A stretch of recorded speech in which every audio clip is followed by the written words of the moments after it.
Hello everyone, welcome to my YouTube channel. तो आज मैं कोऑर्डिनेट ज्योमेट्री में एक और टॉपिक के बारे में बात करने जा रहा हूं, जिसका नाम है सेक्शन फार्मूला, जिसको हिंदी में विभाजन सूत्र बोला जाता है।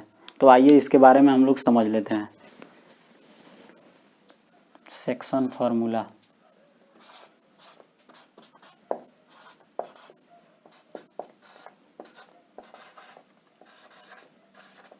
जिसको हिंदी में बोला जाता है विभाजन सूत्र।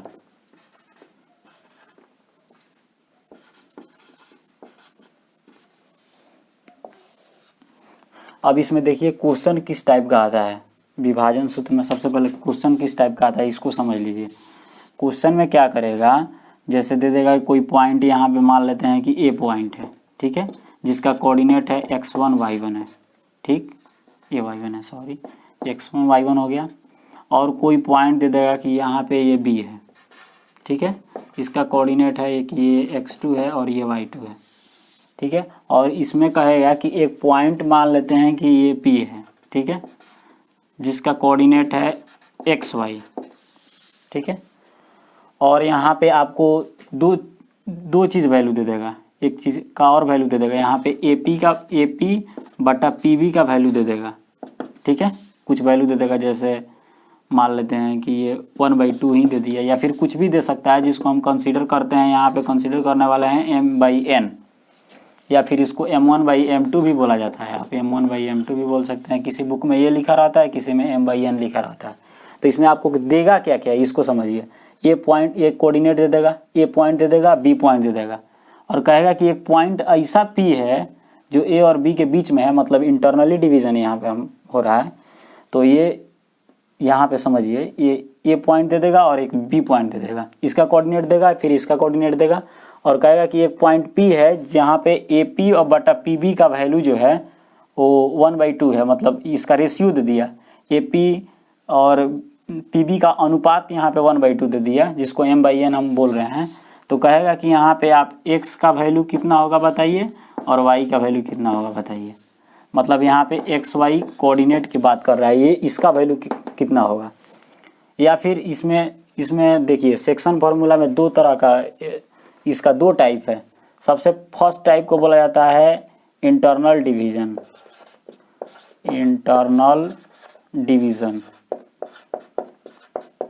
तो इंटरनल में डिवीज़न में देखिए सबसे पहले क्या करेगा, जैसे ये स्ट्रेट लाइन हो गया, तो यहाँ पे मान लेते हैं कि ए पॉइंट है जिसका कोऑर्डिनेट है x1 y1 हो गया, और यहाँ पे एक बी पॉइंट है, ये हो गया x2 y2, और एक P देगा। यहाँ पे कहेगा कि इसका कोऑर्डिनेट कितना होगा, XY का कोऑर्डिनेट का वैल्यू कितना होगा, मतलब XY का जो कोऑर्डिनेट है इसका कितना होगा, ये पेयर में इसका कोऑर्डिनेट कितना होगा। और यहाँ पे आपको AP और PB का रेशियो दे देगा, कुछ भी दे सकता है, जैसे m/n दे दिया, ठीक है। ये इसको बोला जाता है इंटरनल डिवीज़न। अब एक एक्सटर्नल डिवीज़न भी होता है, इसको समझिए।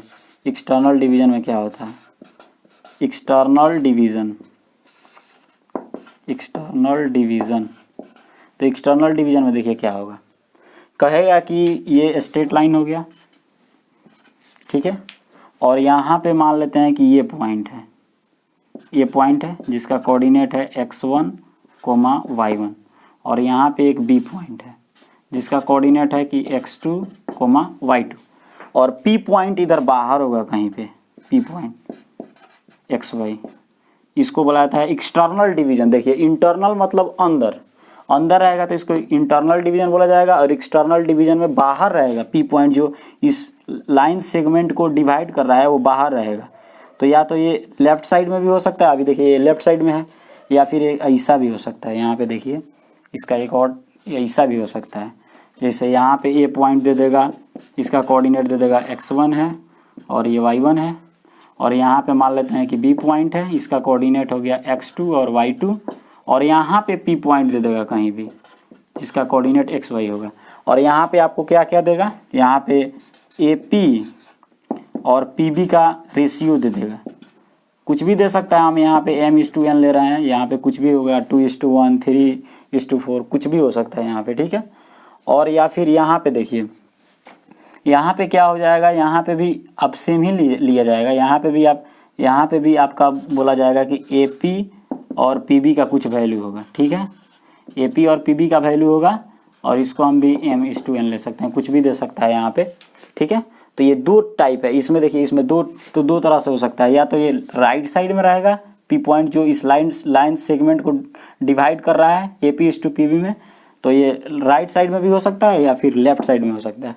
इसमें तो ये मिडिल में ही होगा क्योंकि ये इंटरनल डिवीजन है, ठीक है।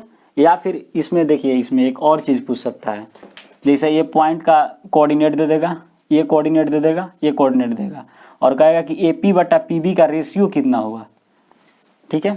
उसी तरह यहाँ भी पूछ सकता है, जैसे ये पॉइंट दे देगा, इसका कोऑर्डिनेट दे देगा, इसका कोऑर्डिनेट दे देगा, इसका कोऑर्डिनेट दे देगा और कहेगा कि P पॉइंट जो है वो बाहर इसको कट कर रहा है, इस लाइन सेगमेंट को, AP जो सरल रेखा है इसको बाहर काट रहा है, तो AP और PB का अनुपात कितना होगा, यहाँ भी पूछ सकता है या फिर यहाँ भी पूछ सकता है। तो चलिए हम यहाँ पे जितना भी अभी आपको समझाए हैं इसको हम लिख दे रहे हैं, आप इस चाहे तो उसको लिख भी सकते हैं अपने कॉपी में। चलिए हम इसको लिख देते हैं। तो चलिए हमने जितना भी इसमें इसके पहले आपको समझाया था वो सारा हमने बोर्ड पर लिख दिया हुआ है। आपको हम फिर से एक बार समझा देते हैं, यहाँ पे ध्यान दीजिए।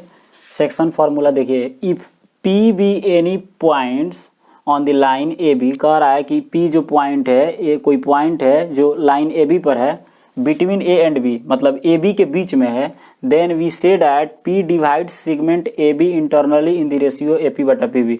कहने का मतलब है कि अगर P पॉइंट AB के बीच में है तो इसको हम बोल सकते हैं कि इंटरनली क्या कर रहा है, इसको AP/PB के रेशियो में डिवाइड कर रहा है।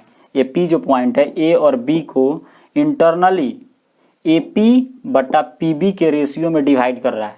उसी तरह सेकंड है कि also if P be any points on the line AB but not between A and B, मतलब ये A और B के बीच में नहीं होगा, ये आउटसाइड होगा, या तो ये लेफ्ट साइड में होगा, विद इन ब्रैकेट हमने लिखा है कि P may be to the right और left of the point AB, मतलब P जो पॉइंट है वो या तो राइट साइड में होगा A और B के, ये जो सरल रेखा है मतलब लाइन सेगमेंट के, या तो राइट साइड में होगा या फिर लेफ्ट साइड में होगा, तो इसको हम लोग बोलेंगे बीच में नहीं होगा, not between A and B, ठीक है ना। तो ये बाहर होगा, या तो लेफ्ट साइड में होगा या राइट साइड में होगा, तो इसको हम बोलेंगे एक्सटर्नली डिवीजन है। यहाँ पे देखिए एक्सटर्नली ये डिवीजन है। और देखिए एक चीज़ इसमें और पूछता है, क्या करेगा कि इसका कोऑर्डिनेट दे देगा, इसका कोऑर्डिनेट दे देगा, ठीक है, और इसका कोऑर्डिनेट दे देगा और कहेगा कि ये किस, मतलब रेशियो तो पूछेगा ही, लेकिन ये किस तरह का डिवीजन है, मतलब इंटरनली डिवीजन है या एक्सटर्नली डिवीजन है, ठीक है। तो यहाँ पे समझिए, यहाँ पे अगर AP/PB का वैल्यू हम निकाल रहे हैं, किसी में मतलब हमसे रेशियो पूछ दिया है कि कितना होगा AP/PB का वैल्यू कितना होगा, AP/PB का रेशियो कितना होगा, तो अगर वो पॉजिटिव आ रहा है इट मीन्स वो इंटरनली डिवीजन है, ठीक है। अगर वो AP/PB का वैल्यू निगेटिव आ रहा है तो एक्सटर्नली डिवीजन है। जैसे निगेटिव आने का मतलब क्या हुआ, जैसे AP/PB का वैल्यू मान लेते हैं कि निगेटिव मान लेते हैं -1/2 आ गया, ठीक है, तो ये क्या होगा, ये एक्सटर्नली डिवीजन हो गया क्योंकि ये निगेटिव आ रहा है, यहाँ पे देखिए निगेटिव है तो ये एक्सटर्नली डिवीजन हो जाएगा। और पॉजिटिव आ जाएगा, मान लीजिए यहाँ पे ऐसे रहता है कि नहीं AP/PB का जो वैल्यू है वो +1/2 है, तो ये इंटरनली डिवीजन होता है। अब हम लोग इसके लिए एक फार्मूला जनरेट करने वाले हैं, आइए हम लोग उसको देख लेते हैं। फार्मूला कैसे, इस मतलब इसमें जो इसका जो पॉइंट था XY और यहाँ पे था X1, Y1 और यहाँ पर था X2, Y2, ठीक है। और यहाँ पे AP/PB का रेशियो कितना दिया हुआ था, AP/PB मान लेते हैं कि M/N में है, ठीक है। तो यहाँ पे X का क्या फार्मूला होगा और Y का क्या फार्मूला होगा, तो इसी को हम बताने वाले हैं। हम सबसे पहले यहाँ पे इंटरनल डिवीजन का बात करेंगे, एक्सटर्नल का हम बात आज नहीं करने वाले हैं, आपसे हम सिर्फ बात करेंगे इंटरनल डिवीजन का। तो आइए इंटरनल डिवीजन को हम लोग देख लेते हैं। तो चलिए हम लोग इंटरनल डिवीजन के लिए फार्मूला देख लेते हैं। तो हमने यहाँ पे ऑलरेडी लिख दिया है, देखिए यहाँ पे फार्मूला फॉर इंटरनल डिवीजन। तो यहाँ पे आप समझिए सबसे पहले कि इसको हम कैसे बनाने वाले हैं। तो सबसे पहले हम यहाँ पे कंसीडर करते हैं, ये देखिए ये हो गया x एक्सिस, इधर x डैश होगा, ये हो गया y एक्सिस और ये हो गया y डैश, ठीक है। हम यहाँ पे एक कोऑर्डिनेट सिस्टम हो गया, इसको O बोला जाता है, ओरिजिन, ठीक है। अब यहाँ पे देखिए, यहाँ पे हम यहाँ पे देखिए, यहाँ पे हो गया, इसको हम कंसीडर कर लेते हैं कि ये ए पॉइंट है, तो इसका कोऑर्डिनेट हम कितना मानने वाले हैं, x1 y1। यहाँ पे बी पॉइंट हम मानते हैं तो ये हो जाएगा x2 y2, ठीक है। और पी पॉइंट को हम इधर कहीं लेने वाले हैं, ये हो जाएगा xy। इसी का वैल्यू हमको निकालना है, x और y का। तो ये यहाँ पे दे रहा है कि AP और PB का रेशियो कितना है, m/n में है, ठीक है। तो इसी चीज़ को हम यहाँ पे लिखे हैं, देखिए here point PXY divides the line segment joining the point A and B, मतलब A और B को डिवाइड कर रहा है इंटरनली, मतलब ये इंटरनल डिवीजन है, अंदर रहेगा, इसके बिटवीन रहेगा, बीच में रहेगा, इन द रेशियो m/n, मतलब m और n में डिवाइड कर रहा है। तो यहाँ पे तो एक चीज़ हमको पता चल गया कि AP और PB का रेशियो जो है वो m/n है, ठीक है। ये चीज़ यहाँ पे से पता चला। अब हम यहाँ पे देखिए क्या करने वाले हैं, हमको x और y का वैल्यू निकालना है, ठीक है। तो हम यहाँ से x एक्सिस पर परपेंडिकुलर डालेंगे। तो यहाँ से देखिए हम x एक्सिस पर परपेंडिकुलर डाल दिए, ठीक है। उसी तरह P से भी हम परपेंडिकुलर डालने वाले हैं, यहाँ से भी परपेंडिकुलर डाल दिए, यहाँ पे परपेंडिकुलर है, यहाँ भी परपेंडिकुलर है। फिर हम यहाँ से भी परपेंडिकुलर डालने वाले हैं, तो यहाँ देखिए हम परपेंडिकुलर डाल दिए, यहाँ भी परपेंडिकुलर हो गया, तीनों जगह परपेंडिकुलर हो गया, ठीक है। अब यहाँ से हम इस पे परपेंडिकुलर डालेंगे, तो यहाँ से ये हो गया, ठीक है, और यहाँ से ये हो गया, ठीक है। अब यहाँ पे देखिए ए बी हो गया, यहाँ पे हम सी ले लेते हैं इसको, यहाँ पे इसको हम डी ले लेते हैं, यहाँ पे इसको ई, और यहाँ पे एफ, और यहाँ पे जी ले लेते हैं, ठीक है। इतना तो बात समझ में आ रहा है। तो यहाँ पे सबसे पहले हम फ्रॉम फिगर यहाँ पे लिख रहे हैं, फ्रॉम फिगर। फिगर से आप क्या बोल सकते हैं, फ्रॉम फिगर क्या होगा, ओसी का वैल्यू कितना होगा। हमने ऑलरेडी बताया हुआ है प्रीवियस लेक्चर में कि यहाँ से परपेंडिकुलर डालेंगे तो यहाँ से यहाँ तक का डिस्टेंस x1 होगा, मतलब यहाँ से यहाँ तक। हम यहाँ पे लिख के गंदा इसको नहीं करेंगे, आपको हम सिर्फ समझा रहे हैं। यहाँ से O से C का कितना हो जाएगा, x1 हो जाएगा, और वहीं A से C का डिस्टेंस y1 हो जाएगा। तो यहाँ से x1 हो जाएगा और यहाँ से y1 हो जाएगा। तो यहाँ पे OC का वैल्यू कितना होगा, OC का वैल्यू हो जाएगा x1, ठीक है। और AC का वैल्यू कितना हो जाएगा, AC का वैल्यू हो जाएगा y1, ठीक है। अब हम नेक्स्ट बढ़ते हैं, यहाँ पे आते हैं। तो यहाँ पे देखिए O से D का डिस्टेंस कितना हो जाएगा, x हो जाएगा। यहाँ से यहाँ तक का डिस्टेंस, यहाँ से यहाँ तक का डिस्टेंस कितना हो जाएगा, x हो जाएगा। मतलब OD का डिस्टेंस कितना हो जाएगा, x। और उसी तरह PD का डिस्टेंस, P से D का डिस्टेंस हो जाएगा y, P से D का डिस्टेंस हो जाएगा y। यहाँ देखिए यहाँ से और यहाँ तक का डिस्टेंस y हो जाएगा, क्योंकि यहाँ पे y है। तो यहाँ से यहाँ तक का डिस्टेंस x हो जाएगा, और यहाँ से यहाँ तक का डिस्टेंस y हो जाएगा। उसी तरह यहाँ पे हम OE देखेंगे तो OE यहाँ से यहाँ तक हो जाएगा x2, और BE हो जाएगा y2। तो यहाँ पे OE हो जाएगा कितना, OE हो जाएगा x2, OE हो जाएगा x2, और BE हो जाएगा कितना, BE हो जाएगा y2, ठीक है। अब हम यहाँ पे AG निकालने वाले हैं, A और G के बीच का डिस्टेंस। तो AG कितना किसके बराबर है, सबसे पहले ये तो यहाँ पे हम CD लिख सकते हैं। CD जो है, ये देखिए ये CD जो है यही तो AG के बराबर है, तो हम इसको AG भी लिख सकते हैं। तो ये AG हो गया। अब हमको CD निकालना है, तो कैसे निकालेंगे, C से D के बीच का डिस्टेंस निकालना है। तो अगर हम OD में से यहाँ तक के डिस्टेंस से OC घटा दें, मतलब OD में से OC घटा दें तो ये मिलेगा। यहाँ से OD में से अगर हम OC घटा दें तो ये मिल जाएगा। तो हम उसी को काम करने वाले हैं यहाँ पे। तो ये हो जाएगा OD माइनस OC। अब यहाँ से OD का वैल्यू देखिए, OD का वैल्यू x है और OC का वैल्यू यहाँ पे x1 है, ठीक है, हम लिख दिए। अब हम यहाँ पे निकालने वाले हैं किस चीज़ का वैल्यू, यहाँ पे हम निकालेंगे DE का वैल्यू, DE।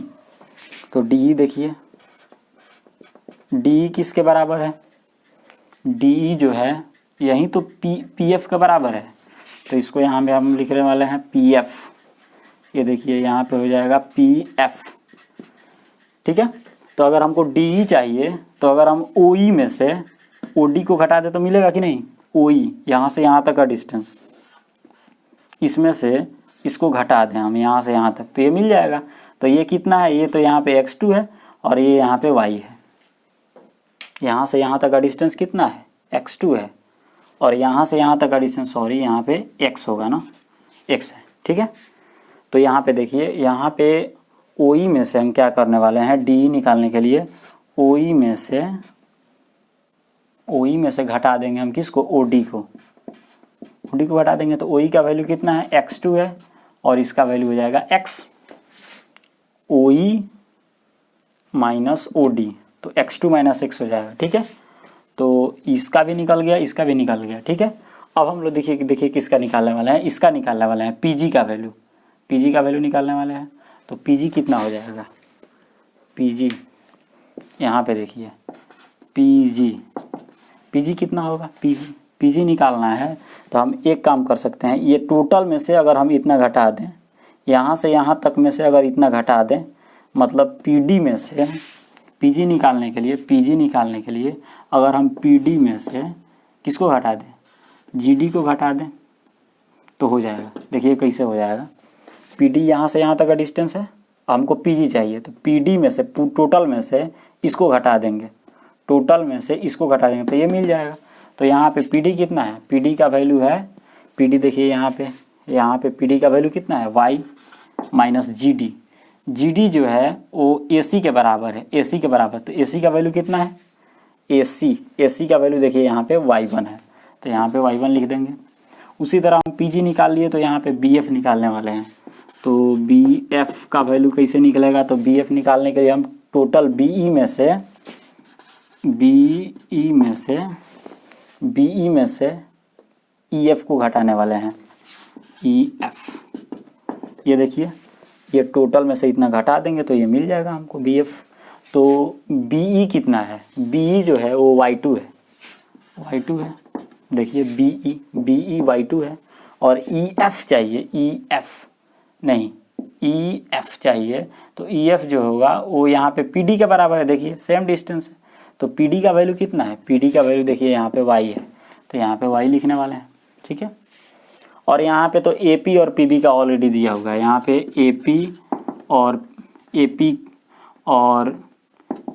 PB का अनुपात कितना दिया है, AP और PB का अनुपात दिया हुआ है m/n, ठीक है। अब यहाँ पे देखिए दो ट्रायंगल जो है वो सिमिलर हो रहा है। कौन सा ट्रायंगल यहाँ पे सिमिलर हो रहा है, तो यहाँ पे देखिए here AGP and PFB are similar triangle, ये दोनों ट्रायंगल जो है वो सिमिलर है। तो इसका साइड जो क्या होगा, प्रोपोर्शनल होगा। तो साइड जब प्रोपोर्शनल होगा तो यहाँ पे देखिए, यहाँ पे क्या हो जाएगा, AG जो होगा AG बट्टा PF बराबर होगा PG बटा BF के, PG बटा BF, और ये बराबर होगा AP बटा PB के। तो यहाँ पे हो जाएगा AP बटा PB, ठीक है। यहाँ पे सिमिलर ट्रायंगल है, तो AG बटा PF बराबर होगा PG बटा BF के, और ये बराबर होगा AP बटा PB के, ठीक है। तो यहाँ पे हम सबका वैल्यू यहाँ पे रखने वाले हैं। तो यहाँ पे देखिए सबसे पहले क्या हो जाएगा, यहाँ पे AG का वैल्यू कितना है, AG का वैल्यू देखिए यहाँ पे है, तो AG का वैल्यू है x माइनस x1, तो यहाँ पे रख देंगे x minus x1 divided by PF का वैल्यू कितना है, x2 माइनस x, तो यहाँ पे रखेंगे x2 माइनस x बराबर, ठीक है। यहाँ पे है PG, तो PG का वैल्यू कितना है, y माइनस y1, तो यहाँ पे रखेंगे y minus y1 divided by BF का वैल्यू कितना है, y2 माइनस y, ये y2 माइनस y हो गया। और AP बटा PB तो अभी हम बताए कि ये m/n होगा इसका, ठीक है। तो ये हमको यहाँ पे क्या मिला, रिलेशन मिल गया। यहाँ पे हम इसी को सॉल्व करेंगे और हमारा आंसर आ जाएगा। तो हम इसको यहाँ पे कंसीडर करने वाले हैं, इसको हम 1 ले लेते हैं, इसको 2 ले लेते हैं, और इसको 3 ले लेते हैं। मतलब ये जो टर्म है ये 2 हो गया, ये 3 हो गया, ये 1 हो गया। अब हम इसी को सॉल्व करेंगे तो हमारा हो जाएगा यहाँ पे काम, इसका फॉर्मूला निकल जाएगा। तो चलिए हम लोग इसके आगे देख लेते हैं। तो यहाँ पे देखिए हम कंसीडर करने वाले हैं फ्रॉम 1 एंड 3, 1 और 3 से क्या होगा, यहाँ पे देखिए x minus x1 divided by x2 minus x equals to m/n, ठीक है। अब इसको सॉल्व कर दीजिए। क्रॉस मल्टीप्लाई गुना होगा तो n multiply x minus x1 equals to m multiply x2 minus x। ये देखिए इससे इसमें गुना और इससे इसमें गुना हो गया, ठीक है। तो यहाँ पे हो जाएगा nx minus nx1 equals to mx2 minus mx। अब जो amx है इसको इधर लाइए और इसको इधर ले जाइए, तो ये हो जाएगा nx प्लस mx। ये nx ऑलरेडी यहाँ पे है और mx इधर निगेटिव है तो इधर आएगा तो पॉजिटिव हो जाएगा, इक्वल्स टू mx2, और ये निगेटिव है तो इधर आएगा तो प्लस हो जाएगा nx1, ठीक है। अब देखिए यहाँ पे क्या हो जाएगा, यहाँ पे हम x को कॉमन लेने वाले हैं तो ये हो जाएगा n plus m equals to mx2 plus nx1। अब यहाँ से x equal to mx2 plus nx1 divided by, ये n प्लस m लिखिए या फिर m प्लस n लिखिए, बात तो बराबर ही है क्योंकि जोड़ में है। तो यहाँ से x का वैल्यू हमारा निकल गया। अब हम y का वैल्यू यहाँ पे निकालने वाले हैं। तो यहाँ पे देखिए y का वैल्यू निकालने के लिए क्या करेंगे, हम यहाँ पे लिख रहे हैं फ्रॉम 1/3 ले लिए, अब 2/3 लेंगे, फ्रॉम 2 and 3, ठीक है। तो यहाँ से 2 और 3 से क्या होगा, ये हो जाएगा y minus y1 divided by y2 minus y equals to m by n। फिर क्रॉस मल्टीप्लाई गुना होगा तो ये हो जाएगा n multiply y minus y1 equals to m multiply y2 minus y। तो यहाँ से गुना करेंगे तो ये हो जाएगा ny minus ny1, ny minus ny1 equals to my2 minus my। अब यहाँ पे my को इधर लाएंगे तो ये हो जाएगा ny तो इधर है तो यहीं पर आएगा, और my ये वाला हम ला दिए इधर। अब ये हो जाएगा my2 और ये निगेटिव है तो इधर जाएगा तो ये प्लस ny1 हो जाएगा, ठीक है। अब यहाँ पे देखिए, यहाँ पे हम y कॉमन ले लेंगे तो y कॉमन लेंगे तो यहाँ पे बचेगा n plus m equals to my2 plus ny1। तो यहाँ से y का वैल्यू कितना हो जाएगा, my2 plus ny1 divided by, ये n प्लस m लिखिए या फिर m प्लस n लिखिए, बात बराबर ही, ठीक है। तो ये हो जाएगा y equals to my plus ny। तो यहाँ से x और y का कोऑर्डिनेट कितना हो गया, तो यहाँ पे हम लिख देते हैं, यहाँ पे देखिए x और y का जो कोऑर्डिनेट हो गया वो कितना हो गया, एक हो गया mx2 plus nx1 divided by m plus n, और सेकंड हो गया my2 plus ny1 divided by m plus n। तो ये हो गया इसका कंप्लीट आंसर नहीं, ये फॉर्मूला हो गया यहाँ पे। तो यहाँ पे x का कितना वैल्यू होगा, mx2 plus nx1 divided by m plus n, और y का वैल्यू हो जाएगा my2 plus ny1 divided by m plus n, ठीक है। ये इसका वैल्यू होगा, x और y का कितना वैल्यू होगा। तो मुझे उम्मीद है कि आज का वीडियो डेफिनेटली आपको पसंद आया होगा। इसके आने वाले वीडियो में हम इससे रिलेटेड क्वेश्चन करने वाले हैं। Thank you so much for watching this video.